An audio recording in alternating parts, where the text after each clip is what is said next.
Hello all, welcome to our channel. ఈ క్లాస్లో వచ్చేసి మనము థర్డ్ క్లాస్కి సంబంధించిన తెలుగు కంటెంట్లోని 9th మరియు 10th లెసన్ గురించి చూద్దాము. ఈ వీడియో కనుక మీకు నచ్చితే లైక్ చేయండి, షేర్ చేయండి, అలాగే సబ్స్క్రైబ్ కూడా చేయండి. 9th లెసన్ వచ్చేసి మనకు ఏమేమి చూడాలి అని లెసను. దీని ఇతివృత్తం వచ్చేసి ప్రకృతి పరిశీలన, ప్రక్రియ వచ్చేసి గేయం, అలాగే వేమన శతకం వచ్చేసి విలువలు, ఇతివృత్తం వచ్చేసి విలువలు, ప్రక్రియ వచ్చేసి పద్యాలు. ఈ వీడియో కనుక మీకు నచ్చితే లైక్ చేయండి, షేర్ చేయండి, అలాగే సబ్స్క్రైబ్ కూడా చేయండి. 9th లెసన్ వచ్చేసి ఏమేమి చూడాలి అనే టాపిక్ కదా. ఇది ఇంట్లో ఉన్న పోయం ఇది. మరి ఈ లెసన్లో ఉన్న గ్రామర్ అంతా ఏమీ లేదు. చూడండి, ఇక్కడ కొన్ని ద్విత్వక్షరాలు ఇచ్చారు, అవి ఎలా ఉండాలో గుర్తు చేసి రాయమని చెప్పారు. కూర ద్విత్వక్షరం రాయమని చెప్పారు గుర్తించి. మాట తేలు, టోపీ, కీటకము, చామంతి అంటే దీర్ఘాలు తీసి రాయమని అన్నమాట. నెక్స్ట్ 9th లెసన్ వచ్చేసి వేమన శతకము. ఇలా ఒక పిక్చర్ ఇచ్చి అక్కడ ఏం జరుగుతున్నారు, ఏం చేస్తున్నారు, కళను ప్రదర్శిస్తావు, నీకు నచ్చిన పాఠము, పద్యం చదువు, ఇలా కొన్ని క్వశ్చన్స్ అడగాలన్నమాట పిల్లల్ని. నెక్స్ట్ ఈ లెసన్లో ఉన్న పద్యాలు ఇవి. అల్పుడెప్పుడు పలుకు నాడరంబుగాను, సజ్జనుండు పలుకు చల్లగాను, కంచు మ్రోగునట్లు కనకంబు మోగున, విశ్వదాభిరామ వినురవేమ.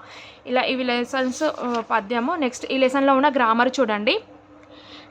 ధారాళంగా చదవండి, అర్థం చేసుకొని చెప్పండి, రాయండి ఉంది. కింది భావాలను తగిన పద్యాలు రాయండి. మంచివాడు మృదువుగా మాట్లాడతాడు అంటే ఏంటి? సజ్జనుండ పలుకు చల్లగాను అని అన్నట్టు. సెకండ్, ప్రయత్నంతో పనులన్నీ సాధించవచ్చు అంటే సాధనంన పనులు సమకూరు ధరలోన. అలాగే మనసు విరిగితే అతకలేము అంటే మనసు విరిగే నేల మరియు మరిమంట నేర్చునా. నెక్స్ట్, పైకి చూడడానికి మేడిపండు బాగానే కనపడుతుంది అంటే మేడిపండు చూడ మేలిమై ఉండును. నెక్స్ట్, ఈ పద్యాల క్రమము తారుమారే ఉన్నాయి, రాయమని చెప్పారు. ఫస్ట్ ఏమొస్తుంది? తల్లిదండ్రి మీద దయలేని పుత్రండ్రు. నెక్స్ట్, పుట్టలోన చెదలు పుట్టదా గిట్టదా, పుట్టనేమి వాడు గిట్టనేమి, విశ్వదాభిరామ వినురవేమ. ఈ విధంగా పదక్రమం రాయాలి. నెక్స్ట్, ఇక్కడ పద్యాలను పూరించమని రాయాడు. అనుగాని చోట మరియు అల్పుడెవడు అని. నెక్స్ట్ ఈ లెసన్లో ఉన్న గ్రామర్ చూడండి. కింద పదాల వంటివి మరికొన్ని రాయండి. కొట్టకు తిట్టకు అంటే సేమ్ చందం, తట్ట బుట్ట, ఈడు జోడు, కూలి నాలి, కూర నార, ఉలుకు పలుకు, ఈ విధంగా.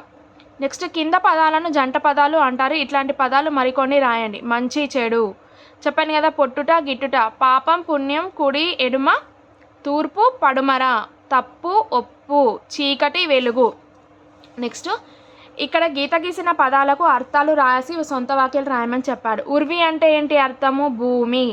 నెక్స్ట్, సజ్జనులు అంటే మంచివారు, అధికుడు గొప్పవాడు, తండోపతండాలుగా అంటే గుంపులుగా. నెక్స్ట్, గీత గీసిన పదాలకు వ్యతిరేక అర్థం ఆపోజిట్ వర్డ్స్ రాయమని చెప్పారు. కోపం శాంతం, దుర్జనుల సజ్జనులు, బింకము మంచివాడు, పిరికి ధైర్యం, మేలు కోడు, ఈ విధంగా. నెక్స్ట్, ఇక్కడ ఒత్తు ఉన్న పలకరాలను, పదాలను, అక్షరాలను సర్కిల్ గీయమని చెప్పారు. చూడండి, కప్ప, పాకి పావత్తు, తాకి తావత్తు, ఇలా. నెక్స్ట్, ఈ లెసన్లో ఉన్న ఇక్కడ ఒక గ్రామర్ ఇచ్చారు చూడండి. పాకి పావత్తు, కాకి కావత్తు, గాకి గావత్తు, చాకి చావత్తు, ఇలా ఏ అక్షరం అయితే ఉందో దానికి అదే ఒత్తుని ఇచ్చారన్నమాట. చూడండి, ఒక హల్లుకు అదే హల్లు ఒత్తుగా చేరితే వాటిని ఏమంటారు? ద్విత్వాలు లేదా ద్విత్వక్షరాలు అంటారు. అంటే ఒక హల్లుకు ఒక హల్లుకు అదే హల్లు ఒత్తు అంటే సేమ్. ఇప్పుడు టాకి టా, కాకి కా, గాగి గా, దేనికి అదే ఏ హల్లుకైతే అదే ఒత్తు వస్తుందో దానిని ఏమంటారు? ద్విత్వక్షరాలు అని అంటారు. చూడండి, పుట్ట తల్లి లా ఒత్తు, గిట్టదా పొట్ట, గొప్పవాడు పావొత్తు, ఒక్కడు కాకి కావొత్తు, మనస్సు సాకి సావొత్తు, ఒక్కడు, ఇలా.